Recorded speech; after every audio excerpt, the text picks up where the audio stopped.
Bom dia, irmão. Nós vamos ler em 1 Coríntios 11:23. Vocês prestem atenção, porque vocês vão ouvir alguma coisa que vocês talvez nunca ouviram. Eu recebi do Senhor o que também vos ensinei. Que o Senhor Jesus, na noite em que foi traído, tomou o pão. Amém. Vamos ficar de pé.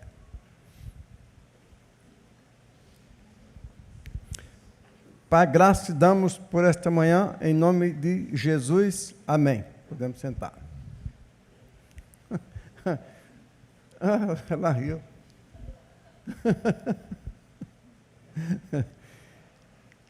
Bem, então, nós vamos refletir sobre essa questão que perguntaram para Moisés. O que é isso? Em Êxodo 16:18, quando Deus fez descer do céu o que se chama de maná, não é? E que eles olharam e acharam estranho, falaram, o que é isso? Porque tinha uma forma muito diferente, era um alimento sobrenatural. Em Êxodo 16:18. Foi a primeira vez que houve o partir do pão. Eles tinham isso como uma tradição muito importante. Entre os judeus, era uma das coisas mais importantes, era o maná que desceu do céu. Era chamado também o pão dos anjos. E quando eles viram, eles acharam estranho, porque eles gostavam de comidas assim, bem daquele tipo, né? Que o brasileiro gosta, né? Eles pensavam em carne, aves, etc. Então veio aquela substância alimentar tão estranha. Acho que, claro, nunca ninguém viu o maná. Parecia uma brisa, uma coisa completamente diferente do que eles imaginavam. E ali começou a primeira experiência do partir do pão. Foi a primeira vez que Deus partiu o pão com eles. Que aquela comida era a comida dos anjos. No entanto, Deus partiu o pão com eles, entre Deus e o povo. Foi a primeira vez que houve o partir dos pães, pode dizer, né? Já havia, então, um ensino apontando para Jesus. O maná estava apontando para Jesus. Então, aquele partir do pão que Deus fez no deserto tinha um significado muito grande, algo transcendental. Era mais do que uma comida. Era uma experiência. E eles participaram daquela experiência, evidentemente, sem saber muito bem o que estava fazendo. Eles estavam mais pensando em matar a fome natural, mas Deus estava matando uma fome sobrenatural também. Estava preparando eles, e eles então participaram do maná, e guardaram aquilo na mente, e era tão importante que colocaram num vaso de ouro no tabernáculo o maná, a vara de Arão que floresceu, e as tábuas da lei. Tal era a importância do maná na vida espiritual dos judeus. O maná era um sustentáculo da fé judaica.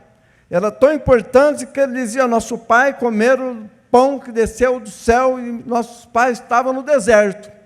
Então isso é muito importante. Depois que passa o tempo, Jesus vem e a história do maná continua. No Salmo é cantado sobre o maná. No Salmo, o maná é o trigo do céu. Então, está sempre falando de um alimento espiritual. Trigo do céu. Depois que vem lá em João, no capítulo 6, em que eles começam a conversar com Jesus, e Jesus começa a conversar com eles, então eles falando, Jesus disse assim, não é Moisés que vos deu o pão do céu. Quer dizer que Jesus estava dizendo o seguinte, o pão do céu sou eu.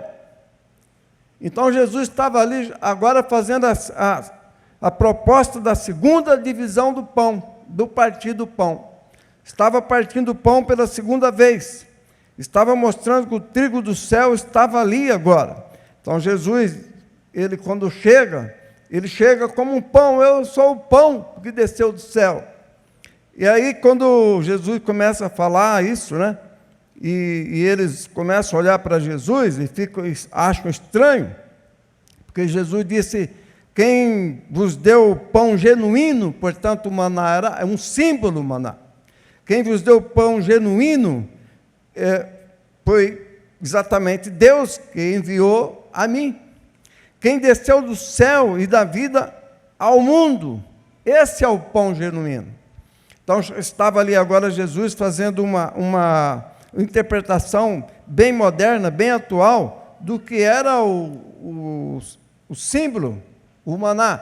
O que o maná simbolizava para o judeu, mas não só para o judeu agora, mas também para o mundo todo. Quando veio o maná, Deus partiu com os judeus que estavam no deserto e não tinha outro povo. Mas quando Jesus vem, ele diz que é o pão que desceu do céu para todo o cosmo, literalmente. Já não era só para judeu. Então, quando Jesus vem, ele revela que o maná, que é ele, já não era só para judeu, mas para toda a humanidade. Por toda a humanidade, porque a eterna misericórdia de Deus foi colocada nos corações de toda a humanidade. Todos os povos primitivos, do Tupi-Guariri aos primitivos romanos, gregos e todos eles receberam um vestígio da bênção do maná, para que quando fosse pregado o Evangelho, eles então tivessem condições de responder. Isso significa amar o mundo acima de todas as coisas, amar o mundo de tal maneira, como disse a palavra, né? Porque Deus amou o mundo de tal maneira. Então o maná, ele vai passando pela Bíblia, e quando chega ali em Jesus, ele diz que aquele que dá vida ao mundo, e não só ao povo judeu, é a segunda vez que está sendo repartido o pão, mas agora com toda a humanidade. Jesus está mostrando esse grande amor de Deus, que é repartir o pão, o maná, com a humanidade inteira. Não foi somente com o judeu. Agora ele está mostrando claramente que não é só para o judeu, é para todo mundo o maná. O maná estava sendo distribuído para todos.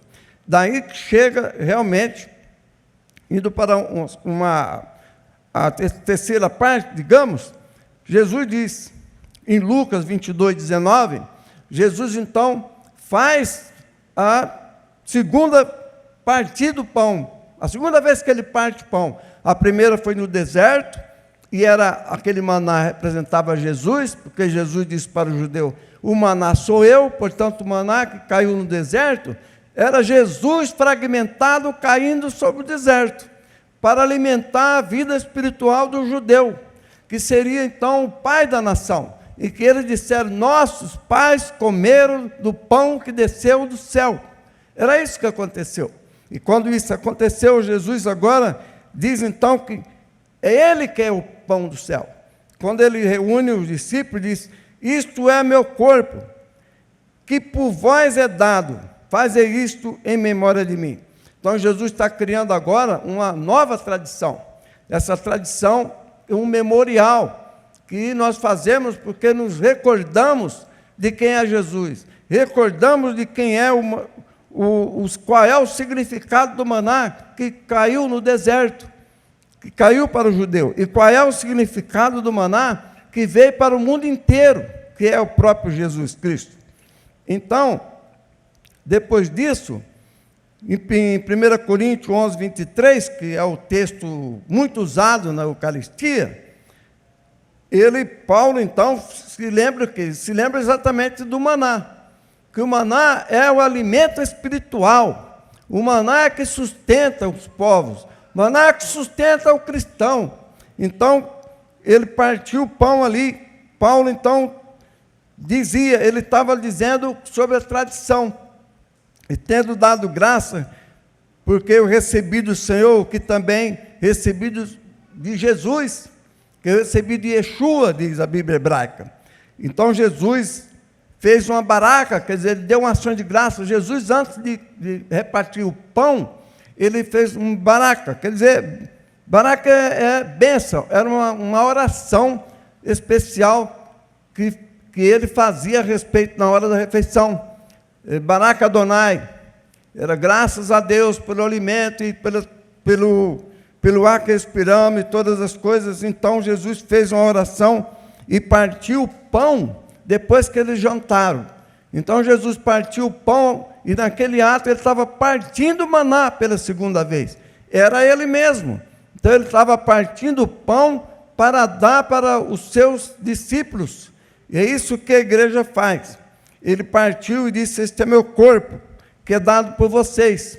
Façam isto em memória de mim. Depois ele pega o cálice, e o cálice lá estava vindo, e isso aqui é o símbolo do meu sangue, é meu sangue. É a nova aliança realizada pelo meu sangue. Façam isto todas as vezes que o beberem como um memorial para mim. Então Jesus estava agora estabelecendo um memorial. O maná nasce no deserto. A experiência do maná vem do deserto. Vem com uma experiência muito solitária ali no deserto. E passa pelo salmista cantando do maná, porque é o alimento espiritual. Depois, então, passa por Jesus, que é o próprio maná, e ele faz o partir do seu próprio corpo. E depois Paulo passa essa experiência adiante. E quando Paulo passa essa experiência, a Bíblia judaica diz que é um quibel. O quibel é uma tradição das coisas religiosas do passado que então estão no presente, representando uma história. Então eles partem o pão e Paulo diz que quando fizesse isso, anunciava a morte do Senhor até que ele voltasse, na segunda vinda. Anunciou a morte do Senhor até ele vir. Era um ato profético também. Então o maná foi uma profecia no deserto,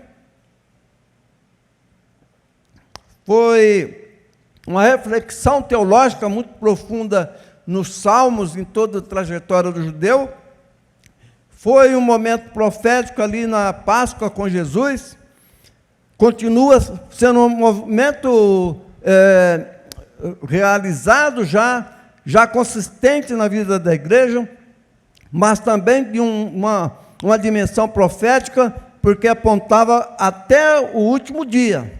O maná segue na trajetória passando pela igreja. E ali Paulo disse que era um quibel. Olha, o que eu faço é um quibel, é uma tradição daquilo que eu recebi. A tradição é muito importante.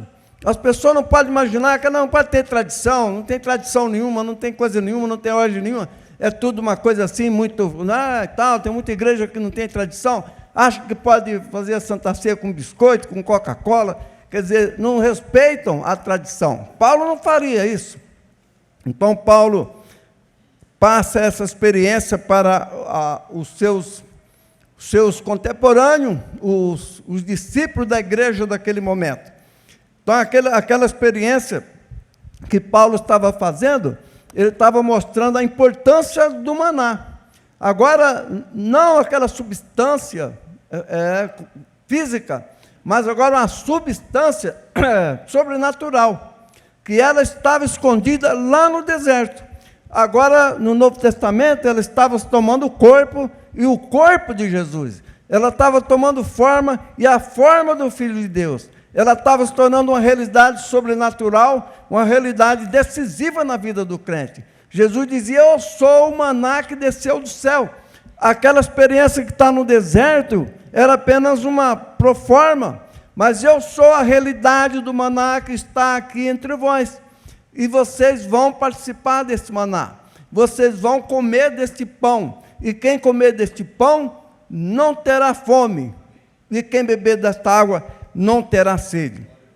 Então, irmãos, depois a história do maná continua e chega no Apocalipse. E no livro do Apocalipse, o Espírito de Cristo, que diz que está lá no Apocalipse, ele disse: ao vencedor darei o maná escondido. Então, o maná, ele toma uma forma, ele tem uma forma física e uma dimensão espiritual, sobrenatural no deserto, passa por uma reflexão em todo o Antigo Testamento até chegar a Jesus, torna-se uma realidade com Jesus, torna-se também uma transcendência quando Jesus disse, isto é meu corpo, que está além do físico, entra na igreja primitiva como um memorial transcendental e que alimenta a vida espiritual do crente, e depois ele entra com a perspectiva última, que é no livro de Apocalipse, que é já no fim dos tempos. E quando estiver, então, encerrando o período desse tempo aqui na terra, Jesus diz que nessa hora, então ele dará também um maná escondido. Um maná escondido. Um alimento espiritual que vai alimentar de uma dinâmica que ninguém sabe, mas que há um tipo de alimentação na eternidade, simbolizado pela substância do maná escondido que você recebe no último dia da existência desse mundo. Quando tudo começa a desfazer, Deus então envia esse maná eterno. Quando tudo está começando no Êxodo, numa segunda etapa, vem uma simbologia e um alimento concreto. E agora vem um alimento sobrenatural. Para toda a eternidade você terá esse maná. O maná será então um alimento eterno, como um chip, criado por Deus, algo sobrenatural que está escondido no seu coração. Virá um maná que Deus dará a cada um de nós. Aí está o que Jesus disse: darei um maná escondido e uma pedra branca com um novo nome. É tudo novo. É um maná escondido porque é um alimento que se retroalimenta sem nunca mais a pessoa precisar se alimentar, ou que se alimentar será uma proforma de uma dinâmica que você desconhece, mas que então cada pessoa terá um alimento que alimenta ele constantemente para sempre e por toda a eternidade. Então aqui está o maná já na sua última instância, o maná na sua última configuração, o maná como uma substância única e última dada a cada crente. Veja o poder de Deus que Jesus aí nos últimos tempos, fragmentado em bilhões de partículas dado a cada crente. Um maná para cada um é incontável o número de pessoas, mas só Deus pode fazer isso. Então será a última partida do pão, em que ele será subdividido em bilhões de partículas, escondida cada um no seu coração, no seu íntimo. E além disso, uma pedra branca e um nome escrito, que ninguém conhece, só aquele que sabe que tem um nome. Então, na eternidade, todos terão um novo nome, mas só sabe do nome aquele que o tem. Possivelmente haverá algum tipo de comunicação que também você não sabe, ninguém sabe como será. Como será essa comunicação na sociedade eterna? Porque Deus é um Deus de comunicação e de vida social. Vai ter um tipo de comunicação que ninguém sabe, mas aqui, então, aponta para esse último dia e a última Eucaristia, que é a última participação do pão fragmentado do corpo de Cristo, sobrenatural, em bilhões de partículas, que habitará em cada coração daquele que é chamado de vencedor. Ao vencedor darei do maná escondido. Amém? Senhor, meu Deus e Pai, te agradeço, Pai Santo, por esse alimento, Pai, pelo pão, Pai, que representa o teu corpo, e o teu sangue, Pai, que é este vinho. Em nome de Jesus eu te louvo, eu te agradeço. Amém. Oração de confissão para lembrarmos da nossa fraqueza, das nossas vidas, porque a pessoa às vezes pensa, né? Mas assim diz aqui, ó. Repita comigo. Senhor Deus, nós confessamos que temos pecado contra Ti, muitas vezes temos negligenciado o ministério que nos deste. Não temos sido, na verdade, um corpo em Cristo, cumprindo com fidelidade a função que nos foi dada, colocando a serviço do Teu povo os dons que nos concedeste. Nem sempre temos exercido com integridade o ministério de embaixadores neste mundo, através da palavra da reconciliação. Não temos atendido de todo o coração e mente a palavra daqueles que visam a nossa edificação e nossa unidade e conhecimento de Cristo. Reconhecemos que temos pecado e sinceramente nos arrependemos, perdoa-nos, concede-nos a luz do Teu Espírito para que acolhamos a Tua palavra através dos Teus servos e servas por Jesus Cristo, nosso Senhor. Amém. Oremos. Pai, graças te damos. Perdoa-nos, assim por nós perdoamos nossos devedores. Em nome de Jesus. Amém. Pão, símbolo do corpo de nosso Senhor Jesus Cristo, dado na cruz do Calvário pelo nosso pecado, como sejamos agradecidos.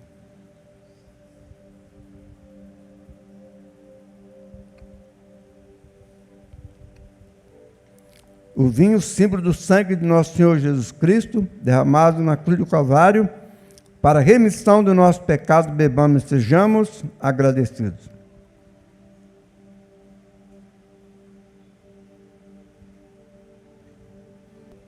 Levante sua mão e diga: graças te dou a Deus pela santa comunhão, pela vida dos irmãos, pela tua igreja, em nome de Jesus, amém.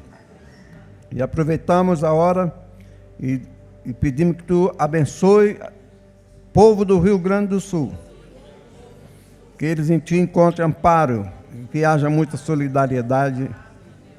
Amém. Vamos ficar de pé? Santa Ceia, grande Deus, buscamos comunhão com Cristo nosso benfeitor,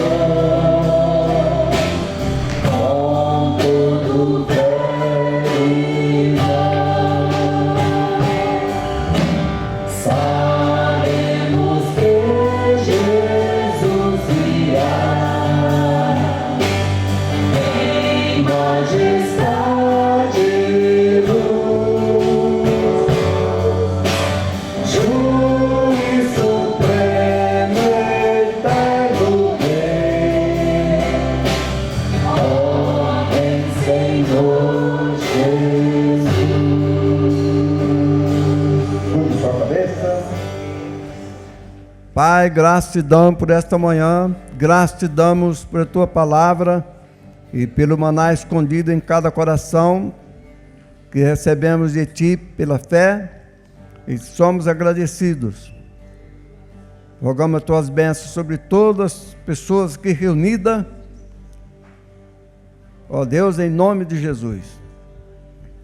E a graça de nosso Senhor Jesus Cristo e a doce comunhão do Espírito Santo esteja convosco e convosco permaneça hoje e sempre. Amém.